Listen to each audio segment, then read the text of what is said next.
William was my little brother. He was my best friend. He was an adventurer. He was a wilderness wild man.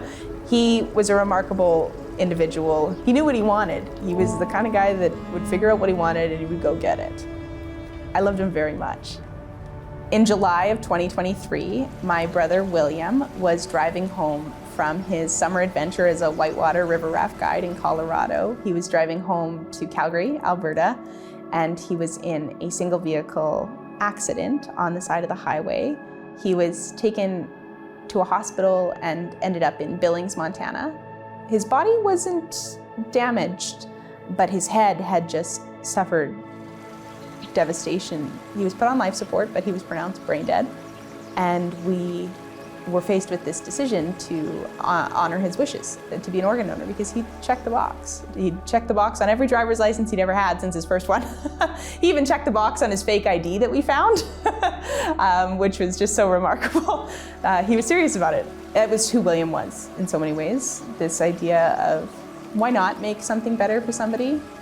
And he ended up donating his heart, his liver, his pancreas, both his kidneys, his corneas, and a variety of other tissues to people across North America.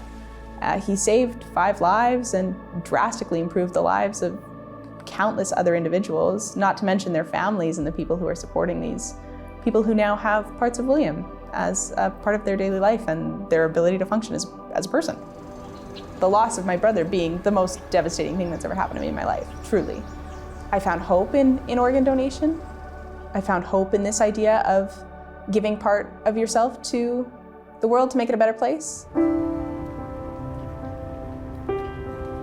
After William died, I came home and it was 6 days later I gave blood for the first time and I cried. I was grateful to be able to give just a bag of blood in the hopes that somebody was going to use it in a way similar to the way that my brother was able to give his organs and to give life in that way. Following that donation, I called Canadian Blood Services and I set up a Partners for Life team in honor of my brother. We have almost 100 individuals on our team. They give blood in remembrance of my brother. Goodness doesn't need to stop at William's donation. I think that it can continue on. I volunteer with Canadian Blood Services. I really love it. I get to stand around and chat with donors. I get to talk to them about organ donation and about the stem cell registry and about why they choose to give blood. They say, oh, thank you so much for volunteering. I say, thank you for being here and giving this precious gift of life. You just saved a life today. What an amazing way to contribute to the community that we live in. I like advocating for organ donation because I know that I have a powerful story. I don't have a powerful story. William has a powerful story. Talk to your loved ones. It's so easy to say, hey mom, hey dad, I think if something were to happen to me, I'd like to be an organ donor. It's more likely that you're going to need an organ than you're ever going to be able to give an organ. It's more likely that you're going to need blood than you are going to give blood. So turn the tables, check the button off, join the stem cell registry, donate blood. It's quite easy, it's fun. It's so important to me because I've seen how it can change lives.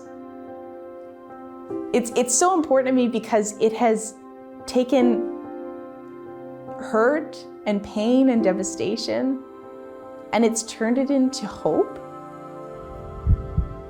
So I'm glad that there's a heart beating out there, there's lungs breathing out there, there's people who are able to hug and kiss their kids, their grandkids, their spouses, their sisters, knowing that his gift has brought even one more smile to somebody's face is just such a treasure, let alone the hundreds of thousands of millions of smiles that have happened since his death and through his gift. I think he'd be really excited about it. Now it's my great pleasure to announce that the Youth Resiliency Award goes to Sydney Hunt. I'm incredibly honored to receive this award tonight, surrounded by such inspiring young leaders who are each making a difference in their own way. May we continue to lead with purpose, with passion, and with the determination to cultivate and grow hope. Thank you.